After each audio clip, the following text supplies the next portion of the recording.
जो भी औरत पितृपक्ष में तुलसी के नीचे दीपक जलाती है वह कान खोलकर सुन ले, वरना एक गलती की वजह से उसका पति कठिनाइयों में आ सकता है और परिवार पर मुसीबतों का पहाड़ टूट सकता है। क्योंकि पितृपक्ष यानी श्राद्ध के समय में हर इंसान अपने पितरों की आत्मा की शांति के लिए कुछ न कुछ जरूर करता है। कोई दान करता है, कोई तप करता है, कोई तरह तरह के उपाय करता है। लेकिन क्या आपने कभी सोचा है कि जब पितृपक्ष के 16 दिन चल रहे होते हैं तो हमें तुलसी के नीचे दीपक जलाने से क्या परिणाम मिलते हैं? यह हमारे लिए सकारात्मक हो सकता है या फिर नकारात्मक, क्योंकि हर भारतीय घर में तुलसी का पौधा पाया जाता है और रोजाना हर भारतीय महिला शाम के समय तुलसी के नीचे दीपक जलाती है। लेकिन पितृपक्ष के इन दिनों में हमें दीपक जलाना चाहिए या नहीं, किन बातों का ध्यान रखना चाहिए, यह जानना बेहद जरूरी है। दोस्तों, यह केवल एक सामान्य धार्मिक काम नहीं है, बल्कि यह आपके जीवन में सकारात्मक और नकारात्मक यानी अच्छा और बुरा दोनों तरह का प्रभाव डाल सकता है। इसलिए आज के वीडियो में हम आपको विस्तार से बताने वाले हैं कि अगर कोई भी महिला पितृपक्ष के दौरान तुलसी के नीचे दीपक जलाती है तो उसके जीवन में कौन कौन से चमत्कारिक परिवर्तन हो सकते हैं और किन कठिनाइयों का सामना भी उसे करना पड़ सकता है।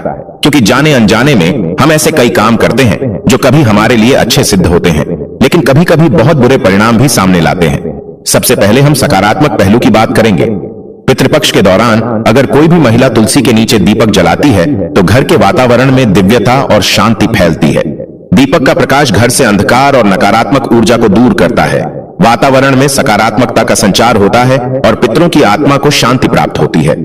यही कारण है कि जिन घरों में तुलसी होती है और जिन घरों की महिलाएं पितृपक्ष के 16 दिनों में श्रद्धा से तुलसी के नीचे दीपक जलाती हैं, वहां हमेशा लक्ष्मी जी का निवास होता है। वहां पैसों की आवक बनी रहती है, घर का मुखिया कभी दरिद्रता का शिकार नहीं होता, संतान की पढ़ाई में आ रही बाधाएं दूर होती हैं और पति पत्नी के बीच प्रेम और सामंजस्य बढ़ता है। कई बार तो यह भी देखा गया है कि जिन घरों में वर्षों से संतान सुख का अभाव था, वहां पितृपक्ष में सच्ची श्रद्धा से तुलसी के नीचे दीपक जलाने से संतान प्राप्ति का योग भी बन जाता है और मातृत्व का आशीर्वाद मिलता है। लेकिन भक्तों, हर सिक्के के दो पहलू होते हैं। अगर यह क्रिया गलत ढंग से की जाए तो इसके दुष्परिणाम भी भयंकर हो सकते हैं।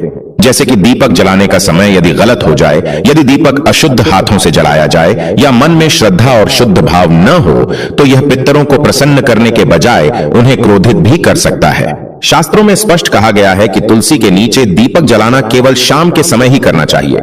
सुबह या दोपहर को दीपक जलाना अशुभ माना जाता है। यदि पितृपक्ष के दिनों में यह नियम टूट जाता है तो घर में क्लेश, आर्थिक संकट, संतान की बीमारी और पति पत्नी के रिश्तों में दरार जैसी समस्याएं उत्पन्न हो सकती हैं। महिलाओं को विशेष ध्यान रखना चाहिए कि जब वह तुलसी के नीचे दीपक जलाएं तो स्वयं पूरी तरह शुद्ध और पवित्र हों। स्नान किए बिना अशुद्ध अवस्था